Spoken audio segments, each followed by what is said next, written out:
Exposure, you have people imagine, relive the event, and the theory there is that by repeatedly reliving it, it loses its power to make right. That's one way of putting it. That's right. So if you're afraid of heights, we take you to the top of a building. Exactly. Sort of wait. That's right. The anxiety passes, habituates and passes. An example from my own clinical background. I once did quite a bit of treatment with individuals with a different anxiety disorder called obsessive-compulsive disorder, OCD. Some of your listeners are probably familiar with OCD.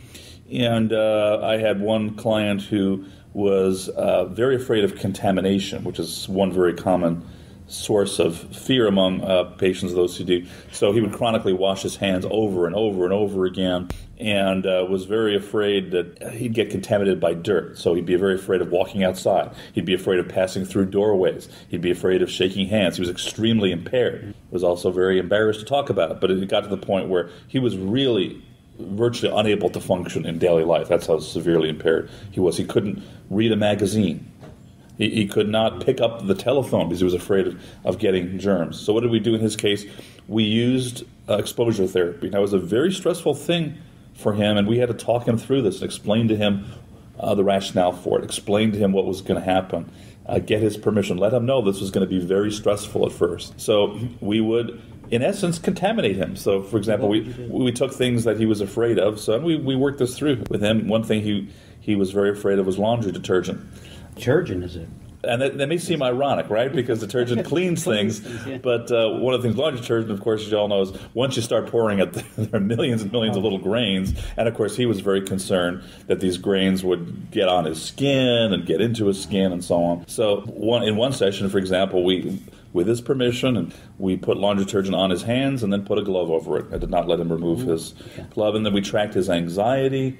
By asking him? Yeah, mostly by self-report. 1 to 10, how anxious? Exactly, right. Some people use what's called a SUDS rating, subjective units of distress rating, kind of on a 0 to 10 or 1 to 10 scale. And sure enough, at first, his anxiety was 10, 10, 10. In some of these cases, as with him, the exposure sessions may have to last hours.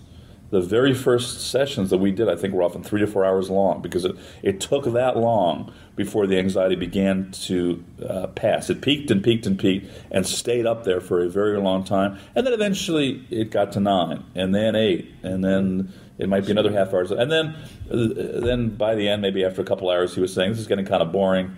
And that's when I knew we had succeeded in that session because he was starting to get kind of bored. And I said, well, that means you're not anxious anymore. And he sort of said, I guess you're right. I'm not anxious anymore.